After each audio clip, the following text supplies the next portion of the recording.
Ayan, tara mga ka-best friend at samahan nyo kami at dadalawin natin yung customer natin dito sa Rinaltinho Natividad. Ayan, kung bago ka pa lang sa mga ganitong content mga ka-best friend, sa mga nakakapanood po ng aking mga video.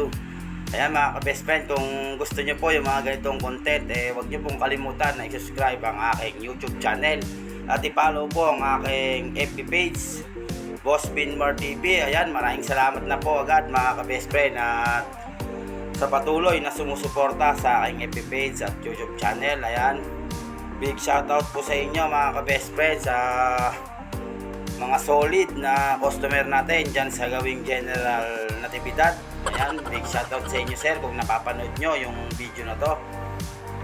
Sa mga solid followers na nakakapanood ng aking mga video, ayan, big shoutout sa inyo mga ka-best friend.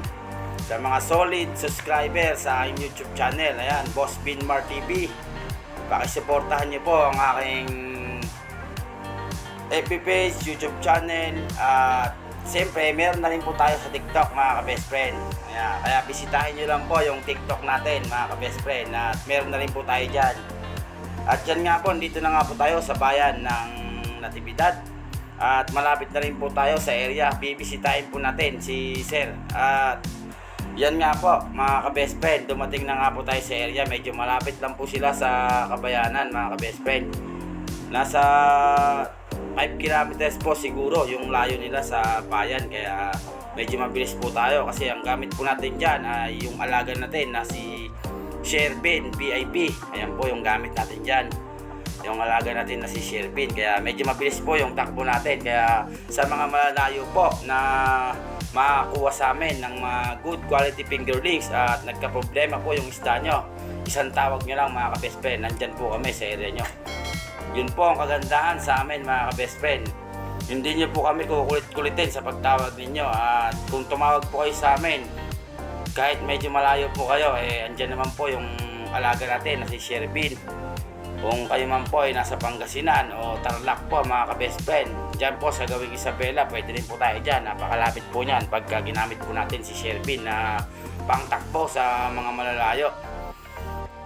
At sa mga malalayo po pala na mga customer natin, yung mga nag-PPM sa akin, yung mga nakakaraang mga linggo at araw mga ka-best friend, ayan, buo na po yung pan-deliver natin ng mga good quality na fingerlings mga ka-best friend. Kaya pwede na po kayo mag-PM sa atin sa akin mga ka-best friend, at ililista ko na po yung mga order nyo mga ka-best friend. Baka mahuli pa po kayo, may biyahe po tayo dyan sa Gawing Isabela.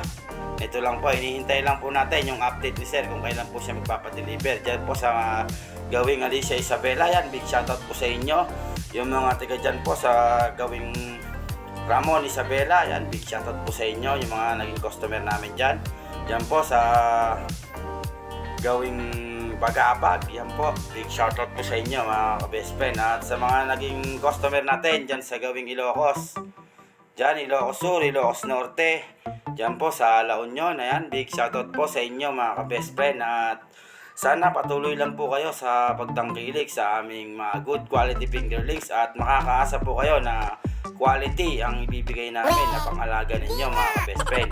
At dyan nga po mga ka-best friend, naglakad-lakad nga po tayo, binibidyohan po natin yung kasama natin na ka-best friend na nagpapakain ng mga isda ni sir.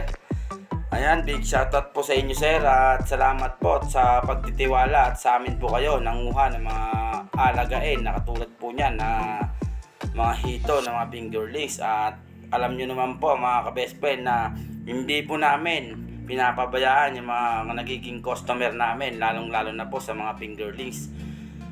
Tututukan po natin yan mga ka-best friend hanggang sa kayo po ay makaane o makaharvest mga ka-best friend. Kaya wala po kayong katalo-talo sa pagkuha sa amin ng mga fingerlings. At sa presyo naman mga ka-best friend, hindi rin po kayo matalo, at presyong pang masa lang din po yung bigay namin sa mga solid nating mga customer at solid na subscriber, solid na followers. Ayan po, murang-mura na po yung bigay namin mga ka-best friend. Kaya ano pang hinihintay nyo, PM nyo na po ako mga ka-best friend. At yan nga po, kahit medyo may kalayuan po yung area ni sir, isang tawag niya lang po sa atin, siniset po natin agad kung kailan natin siya dadalawin para makita po natin yung paglaki ng kanyang mga alaga.